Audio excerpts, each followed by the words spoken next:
In 1937, Dr. Walter Freeman and surgeon James Watts published the results of a new surgery focused on 6 patients of theirs, credited with alleviating insomnia, nervous tension, apprehension, and anxiety. In short, it seemed like a revolutionary fix for nearly all mental illness. The surgery at the time was called a leucotomy, but is widely known as a lobotomy today. The published findings reported, every patient loses something by this operation. Some spontaneity, some sparkle. This apparently did not give the doctors the pause that one would expect in the current century. This drawback, at the time, wasn't really seen as a drawback at all. It seemed like a desired outcome in and of itself. After all, 5 out of 6 of these patients were women, and by 1952, nearly 50,000 patients were lobotomized, most of them women, even though most institutionalized patients were men. A lobotomized patient later complained of a lack of spontaneity, but her husband praised the changes her surgery had wrought, declaring her more normal than she's ever been. Normal is doing a lot of work in that sentence. This was only a decade or so after the right to vote got extended to women, and we were quite used to them sitting in the corner like they're supposed to. We can, and we should talk about the horrors of this practice, how dehumanizing and sexist it was. But there is a much more quiet existential horror at the back of all of this, and that's that lobotomies worked. I don't mean that they were good, or ethical, or even efficient. 1% of patients died, a frighteningly high number, and an even larger number still were in a vegetative state or their conditions worsened. What I mean is that the goal of the procedure was all too often to tranquilize a person, and to that end, it was a resounding success. What I mean is that when personality became too much to handle, it was either altered or destroyed. And what I mean is that an ice pick, a skilled hand, and 10 minutes can rob me of my life. Not literally my life, but my hopes, my desires, my freedom lie somewhere in a series of neurons in my prefrontal cortex. I'm used to the idea that severing a brainstem could kill me. I'm way less familiar with my entire personality being tied to some strip of meat behind my eyes. And this was over 80 years ago. We've learned a lot more about psychology and brain chemistry, and the more we learn, the more we realize how easy it is to affect personality. Researchers can, with very small social instigation, push people to lie and to torture. This leads us to wonder if we're really in control.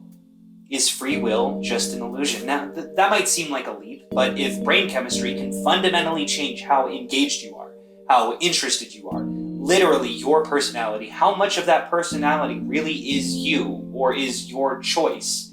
And it's not just our brains, it's our environment. To me, the question about whether or not free will exists isn't as interesting as the question, if free will does not exist, how can we ever dream or hope to move forward? How can we move forward knowing that our actions were decided by my DNA and hometown? And there is a more macro way to look at all of this too. How can we as a society ever punish people, ever hold those accountable, ever want to grow or change? If poverty is inextricably linked to crime, which it is, and poverty is a policy choice, which it is, how can we blame others for committing crimes when we have been complicit in the environment they were made in? We affected their brain chemistry, their environment, and we're blaming them for how they act? But how can we blame ourselves when we were only created in an environment, formed by nature and nurture, stripped of agency, only products of our ancestors, but they too are products of theirs? How can we ever move forward if no one can do better? We all are guaranteed for the only conclusion that our genes have predestined.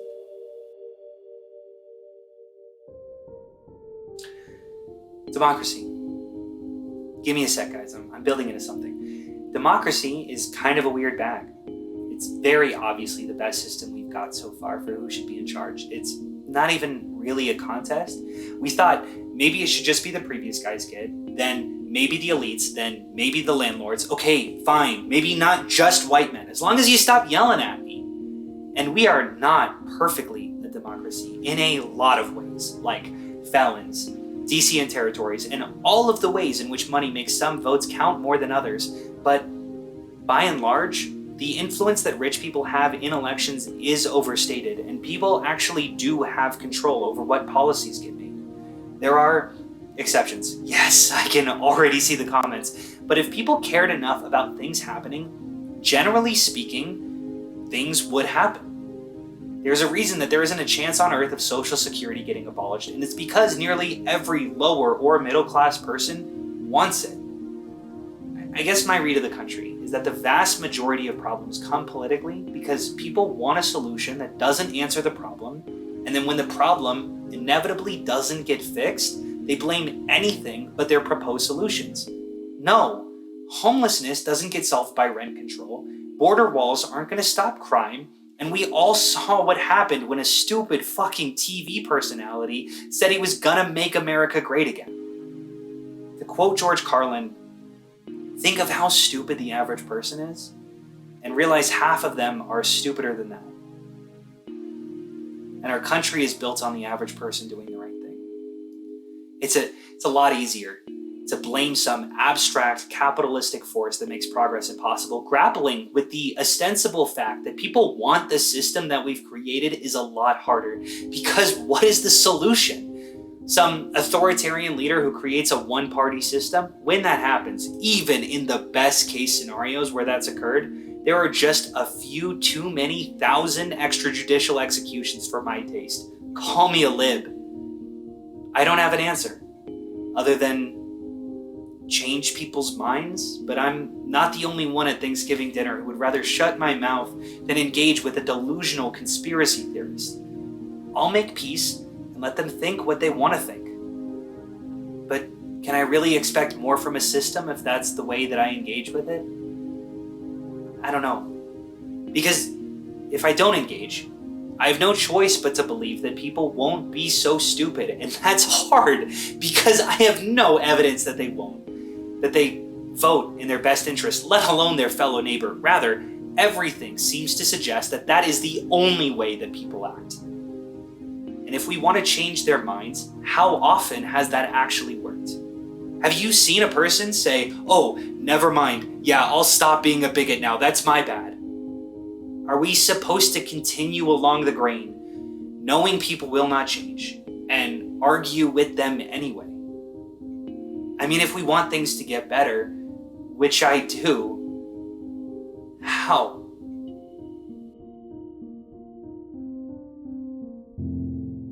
I'm really bad at keeping track of the calendar. It drives my girlfriend crazy. We have these events with friends, and I make plans for the same day, and I get overbooked and have to cancel on someone. It happens all the time. And she tells me that I need to be better, and that's fair. And I say I will, but I don't. Not on purpose, but still, I don't. I asked for more time to change, and it's been a lot of time, not a lot of change. But then again, she does this thing where she doesn't charge her phone. We need to meet up, and I can't reach her, and I have to look around for ages to find her. And I've told her quite a few times that I should have a way to contact her when we've agreed to meet up so we can meet up, and she agrees. But it's happened so many times that I've lost hope that it'll ever be resolved. But how can I expect her to stop making mistakes when I can't either? And is this the human experience? Trying to make things better and failing constantly and never getting anywhere at all? What a wonderful world we all live in. Because people fuck up a lot more than just not charging their phone. People do a lot more egregious things. And we put them in prison, and we say, this is your punishment, and if you ever come out, we know you will fuck up again.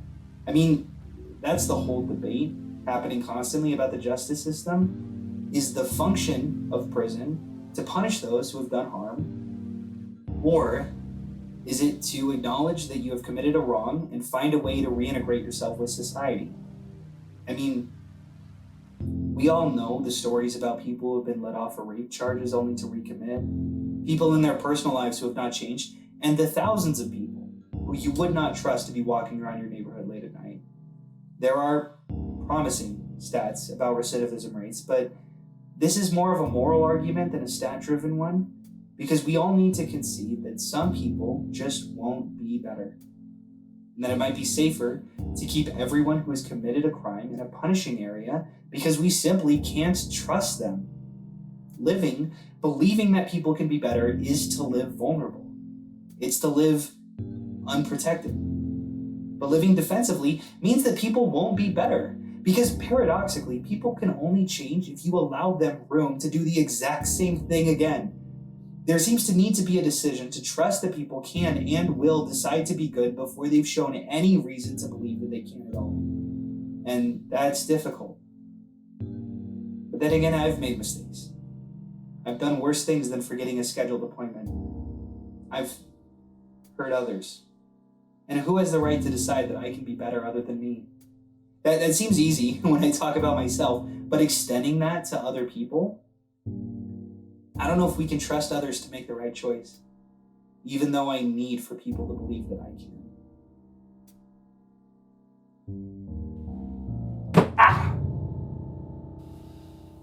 2017.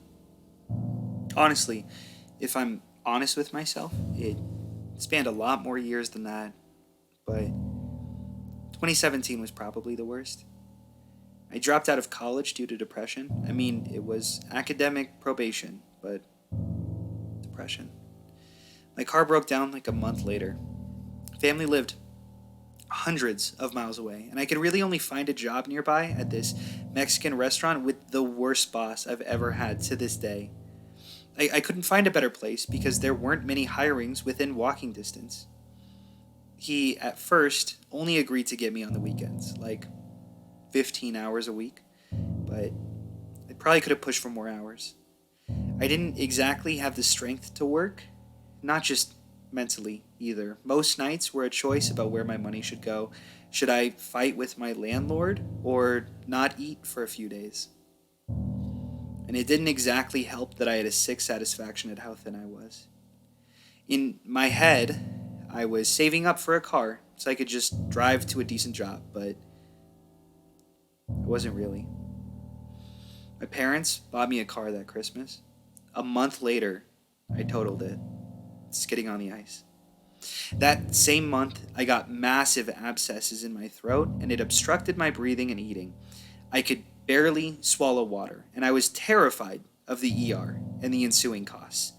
I spent a week at home, unable to work, unable to move, until my roommate drove me desperately to the hospital. The doctor said I could have died if I went to sleep that night. Not only is depression a genetic disorder, one that is caused by misfirings of neurons, but there were external circumstances that I was a victim to that prevented me from moving forward. This wasn't my fault, right? I was poorer than any time in my life, depressed. Honestly, I wish I were desperate. I only felt hopeless. How do I ever move forward with the belief that I can be happy when I so obviously can't?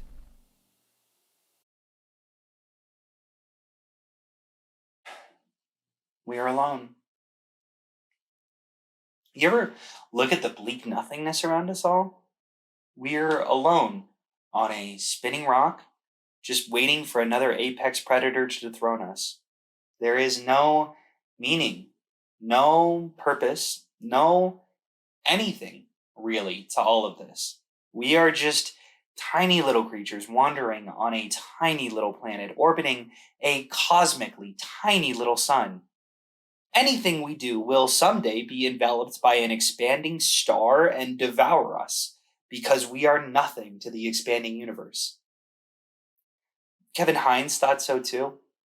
He's a survivor of jumping off of the Golden Gate Bridge, and when he finally decided to bring an end to it all, he later recalled, "I remember every second of it. When my hands left the rail and my legs curled over, as soon as I left the bridge, I thought, I don't want to die." The simplest argument to refute a moral nihilist is to ask them to face death, because there is some part of you, some deep, inherent emotion to you that will plead with you to stay alive, no matter how hopeless everything appears. And that part of you is who Albert Camus wanted to speak to.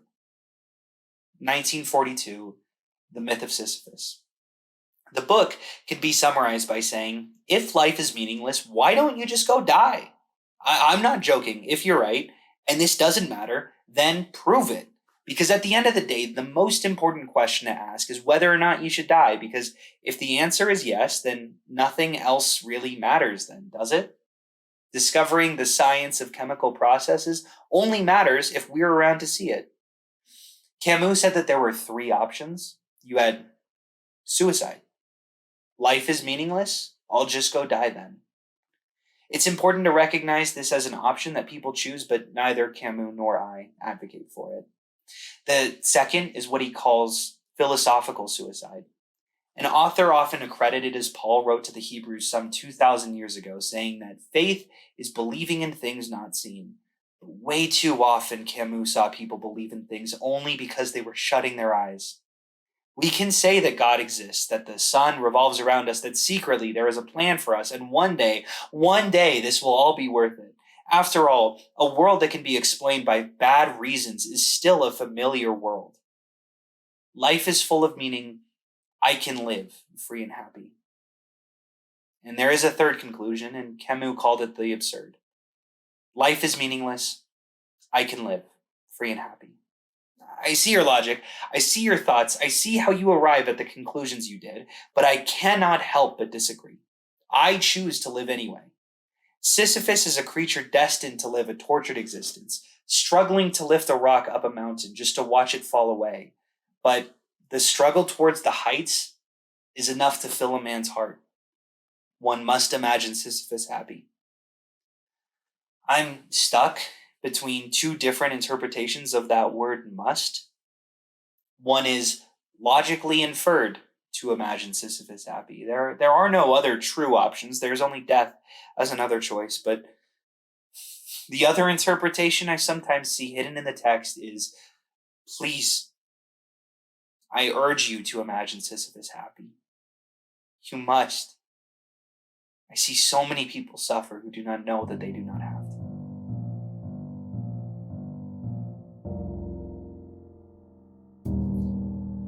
There's this album, Wildlife by La Dispute. One of these days I'll do an hour-long dissection on it, but it has the main character on a journey to find his peace, and he has this line that kills me. I'm self-inflicting my pain, and therein lies the real shame. I heard when they were picking through the rubble, finding limbs, they sang hymns. But now what of what I sing? It's hard when you study the history of the most oppressed and disenfranchised groups of people and recognize they had more hope than you do. Wayman Wang said, look, if you've seen Everything Everywhere All at Once, I think you're surprised that it took me this long to mention it. He said, when I choose to see the good side of things, I'm not being naive. I'm being strategic and necessary. But it's a big ask, I know it, because I'm telling you to choose to believe that things will get better even if they don't. That character in Wildlife, the final song, when he makes his decision, when talking about whether or not pain will still exist, he says, I will hope that the notes change, but I do not need it to happen. I'm not resigned to it. I know that life is pain, but I choose to live vulnerable. I refuse to brace myself when I take a punch. I live with reckless compassion. I have made the decision that things will get better, knowing full well that the world might disappoint, because if I don't, then I know that it doesn't have a chance. I decide to be happy in spite of all of the chemicals in my brain that tell me otherwise. Even if the situation is hopeless, I will have hope anyway. I'm not saying it's not the hardest thing I've ever done in my life, but it's also impossible to understate how necessary this all is. And this brings me to Sarah Kay, a poet who tweeted this 6 years ago, and for 6 years, I haven't been able to get it out of my head. No, I don't think poems will save us. And yet, no, I don't think we're able to choose our own lives. We have no reason to think that we aren't just a jumble of neurons firing in a way that's predictable and inevitable. No, I don't think that every person with our stupidity and ignorance has the ability to push a nation forward and vote well and to care when it's necessary. No, I don't think that people can change. I've seen too many people hurt and break and tear and fight and never change a moment in their life. No, I don't think that I can ever be happy again. I live on a spinning ball of rock in a cluster of galaxies that are too sparse to ever hope to imagine. In a momentary blip of the human consciousness, nothing I could ever do could ever matter in any meaningful way. And yet,